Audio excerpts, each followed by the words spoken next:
What's going on? It's Trey Caldwell, the MVP lender. I am here with the amazing guest, Chris Owens. How you doing? I'm good. How you doing today? Yeah, so today we want to more talk about our both of our lives transitioning into the professional real estate fields out of our professional football and then professional basketball as well. So yeah, I want to get to know more about you and see how you transitioned into the real estate game.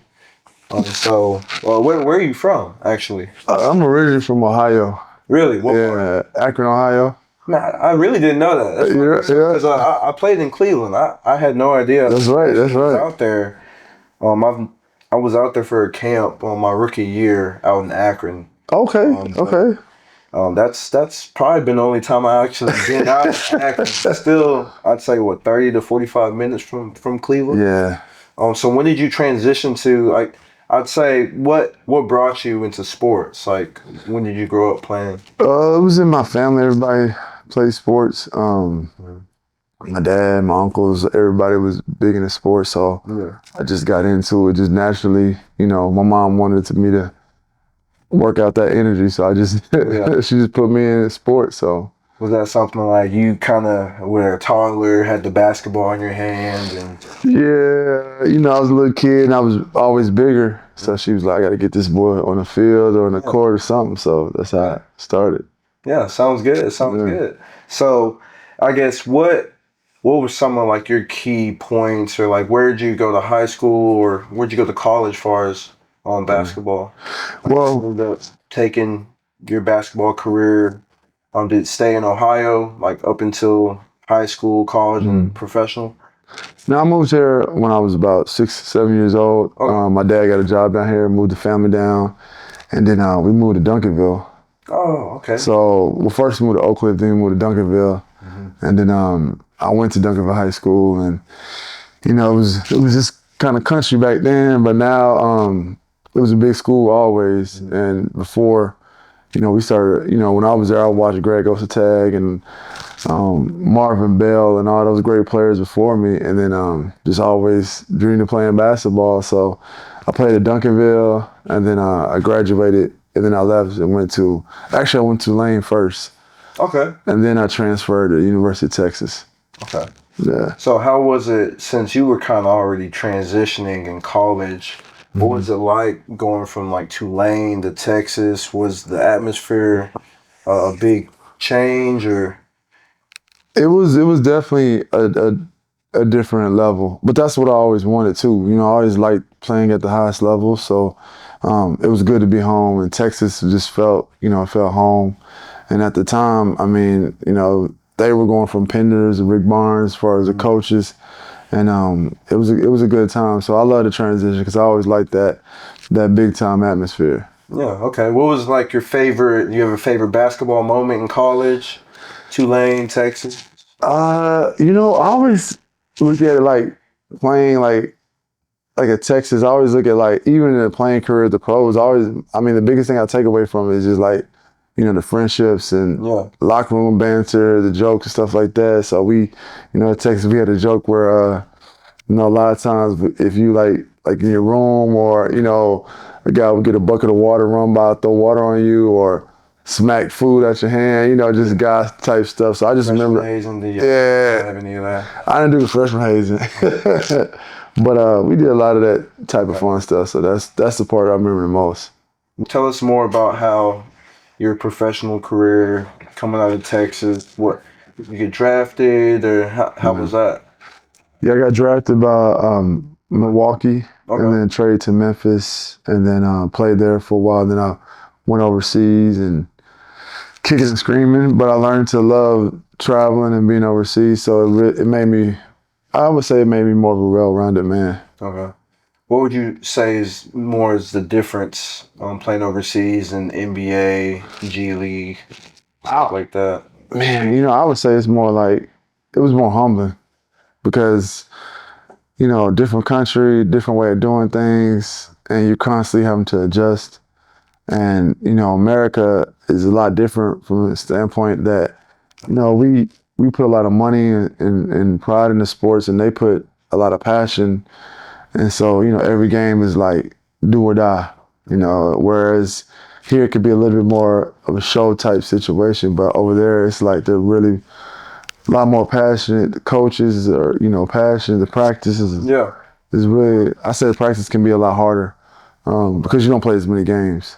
So it's a lot of little differences and nuances, but that goes, with living in a foreign country. Well, what countries were you overseas? I played in Italy, France, Spain, Ukraine, Germany. What else did I play? Man, Turkey. Really? Yeah, What was your favorite one out of those?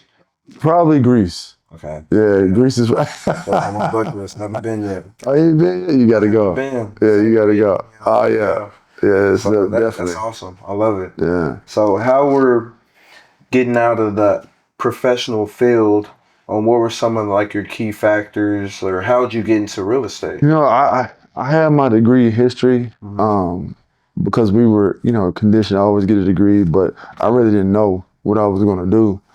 And I think that, a lot of times players don't give themselves grace for not knowing because if I go to school to be a doctor, I'm not going to think, okay, after I become a doctor, I'm going to be this. And I think, especially back then when you didn't have as much marketing and stuff like that, you put everything into your sport. I think that was good for in a lot of ways, as opposed to feeling like, okay, you know what, I feel bad about not knowing. So I kind of embraced it after I got used to the idea of being okay not knowing. Yeah. I got my real estate license, but I kept playing. Okay. And then while I was playing, I was like, okay, I knew I was going to do something, but I wasn't quite sure. So I just got my license. Then I started trying to do deals from overseas. And then I didn't finish the year out. And then I came home and then every deal fell through and I had no idea what I was doing. So, I was raised old school. So I went and worked a couple of odd end jobs while I was figuring it out. Yeah. And I think the biggest thing was mentally, a lot of times when you hooping or playing football, your validation comes from what you do, because people associate what you do with You've been doing it for so 20 long. plus years. Exactly. Like, what's my identity? Yeah. How can I flip the switch in a, timely manner? Exactly. Like, I know we want to have patience. We all want to, provide, and we have families, we have loved ones. Yeah. Yeah. So it can be, Yeah. it can be sometimes it can be exhausting. Some are quicker than others in transitioning periods. So Yeah. yeah, that's great that you were able to have that transition right after the professional basketball field. Yeah. It took a few years because I did some coaching and I had to completely let go of basketball. But I think sometimes you gotta do that in life to get to the next step or next phase. So Did you feel like that you were just kind of going too back and forth, like you were still playing, you were training, trying to get your license as well? Was that sort of an issue, or like, are you the type of person you need to go all in on something? Like, you can't go 50-50, 75-25 right. on certain things? Yeah, I gotta go all in. But I think the thing is that was huge was like self-awareness. Cause I was like, you sometimes you tell yourself you good, you're all right, because you don't want to admit to yourself, hey, look, this is not the best time of my life, what I'm saying, right now, and I'm trying to figure it out. I think a lot of times when you're an athlete, you kind of, we're conditioned to always be perfect, to always be the best. And then, when you're not at your best and you're trying to figure it out, it can play with your mind. So I think giving myself grace was the biggest thing. Saying, okay, you don't even now, I don't think I have to be the best. I just think, do my best and perfect my best and not worrying about what other people are doing. So I think that helped with my transition a lot. Okay. Like, what motivates you? Do you have family out in Dallas still, or what's like your passion that was outside of basketball? I would say one, my community, just being able to, the biggest thing for me transitioning is seeing other people similar to myself, how were they able to be successful? So I looked up guys in the NBA that were successful in what they did. You know, I try to emulate that, reach out to them. So that became my passion was how can I, be an instrument or vital to somebody else that's going through similar things, because a lot of athletes, we struggle after we get done playing, and nobody says that's normal and that's okay because you're an adult now, so you got to figure it out. But really, like if you play so long and you're trying to go to that next phase of life when you did something that you loved and was passionate and put your all into, it's really hard. So like I tell athletes now that I deal with that it's okay. Sometimes it's like a divorce. It feels like it's a real tough breakup, and you gotta process that loss of your career. So those things help me get through it. Okay. That's great. That's great. Yeah. So also, I wanted to ask you, what's your vision in the real estate business? Do you want to do more residential, commercial? What are some of the things you're doing right now in real estate? My vision is to first, give education to athletes as well as all people, because the reality is we're all going through some transition. That's what I found through real estate. Whether it's whatever phase of life you're going through, first time buying a home or downsizing, I think everybody goes through a transition at different points in their life. So just being a resource to people to help guide them, to athletes, I definitely want to help them build real estate portfolios and just be, instrumental in helping them build out their portfolios, and so they can, once they transition from their sport to the real world, then they can have a solid base, because we didn't get that type of tutelage and education. We just kind of like put everything into your sport and then go get a financial guy or go get this guy. So like that's what I did. I got an agent. I got this guy, and I didn't have somebody just talk to me like about it. Those conversations weren't being had. Right. Or even if they are had, it could be once a quarter of Once the a year, quarter, yeah. Once a year. Exactly. Hey, how are your funds this year? Or here's your budget. Don't go over that budget. Exactly. Yeah, just having more conversation with definitely financial advisors, agents, rather than, hey, yeah, this is my agent here. Yeah, exactly. You can contact them for emergency purposes and stuff like that. That's how it was. That's good to hear. Yeah. I'm glad I I was able to have you on and speak with everybody, get to know you. I learned some new things as well. So glad I was able to get you on. Oh, great. Yeah. So Great. everyone, this is the MVP Lender. If you are looking for a house, please contact Chris Owens. Duncanville High School, they're on a roll right now too. So hey, you former athletes, basketball, football, any sport out in the Duncanville area, contact our guy, Chris Owens. And hey, he's here to help you guys. So thank you. What's up? Thank you for having us. No, thank you for being here. Thank you. For sure. Ready when you are. It can be edited. Yeah, I just go straight. So Trey, like, one thing is I'm interested in knowing about you is like, tell me a little bit more about your sports background. Yeah, so my sports background, I'm actually born and raised in Dallas, Texas, in the Richardson area. I got drafted 5th round by the Cleveland Browns, but man, I was kind of I would say underlooked a little bit. I went to Richardson Berkner, didn't get on varsity really till junior year. Played those 2 years, had a couple decent offers like Louisiana Monroe, Texas State, some HBCUs, Graham, PV. But I ended up going to Louisiana Monroe, spent 4 years, played fairly quickly. But man, I feel like as an athlete, I've always been a little bit under the radar. Never a 5-star guy. Fast. I've always, been that athlete. But just kind of continue to gradually get better each and every year. Whether I was, hey, it'd be the simple stuff. Like speed ladders. Hey, how do I get my agility better each year? How do I get faster each year? Let me keep running track. Let me keep just getting faster, getting stronger. Right. and finally not like peak at high school because hey, sometimes 5 stars, 4-star athletes, they might peak in that high school. That's true. And you got guys like under the radar, those 2-star, those 3-star guys, they're continuing to get better. And then hey, now it's a level playing field. Right. Who got more heart? Who got more dog? Who can consistently put in that work or make plays on film? Right. And I was able to do that. I did 4 years at Louisiana Monroe.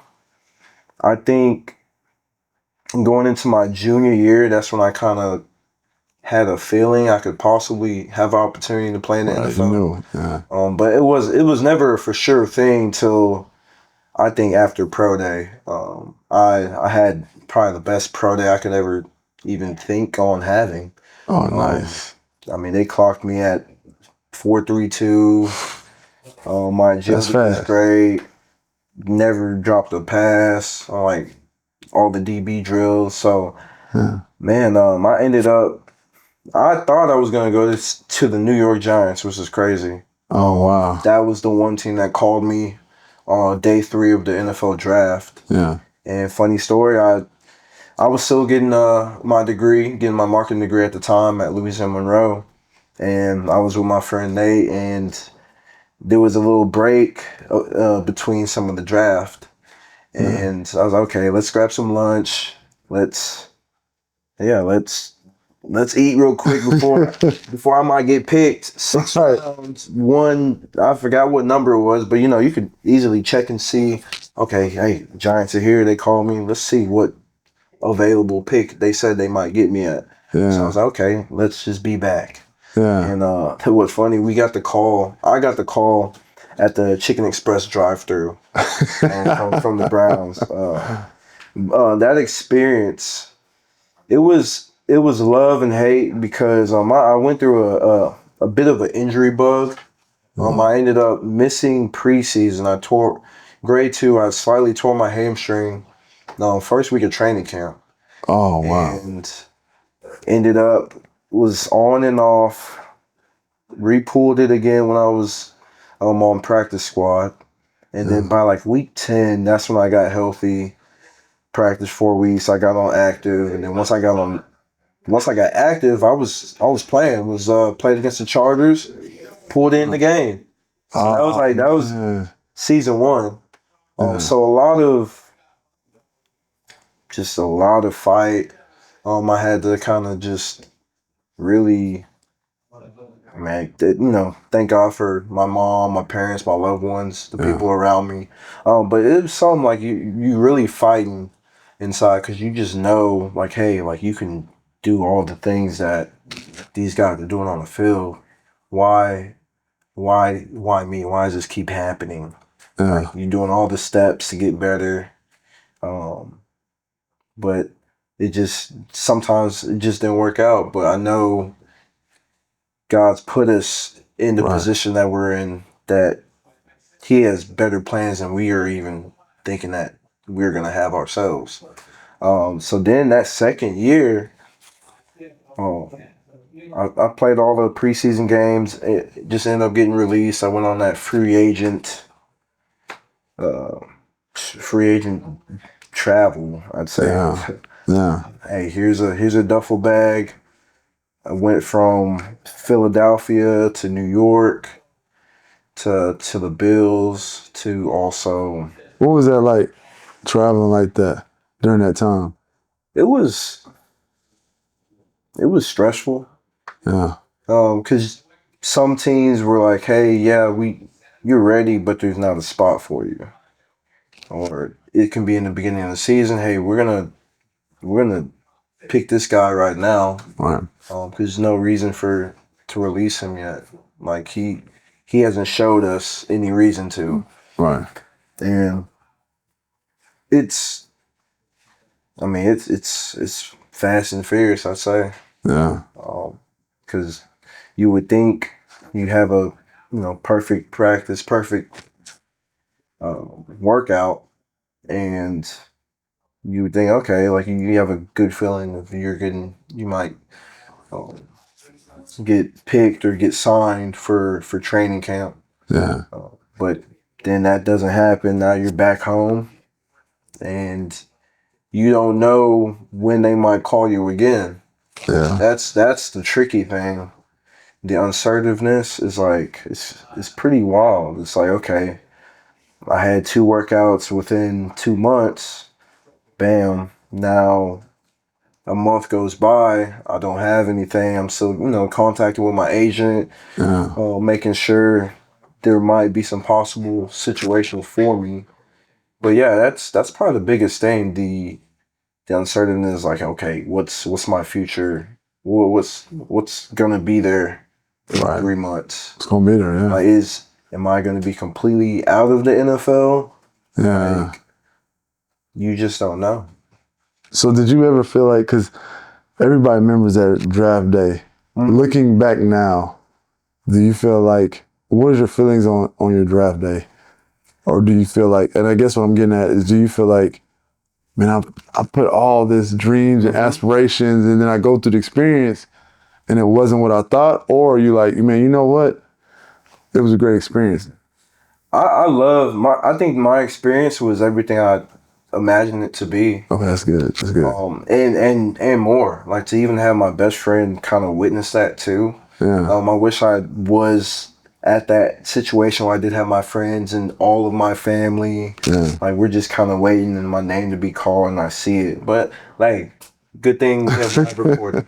There you go. It was everything I imagined it to be, and even, yeah, it's such a surreal feeling of that happening. It's like, okay, this is something I've written down since like 6th grade. Right. Like, what do you want to be when you grow up? Like, what do you want to do? What's your profession? What's your dream? And to have that dream fulfilled, I can't take anything back.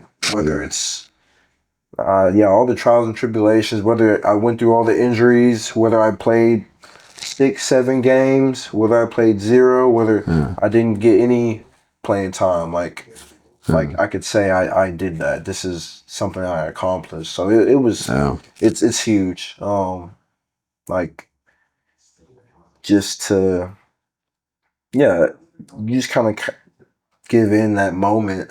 Yeah.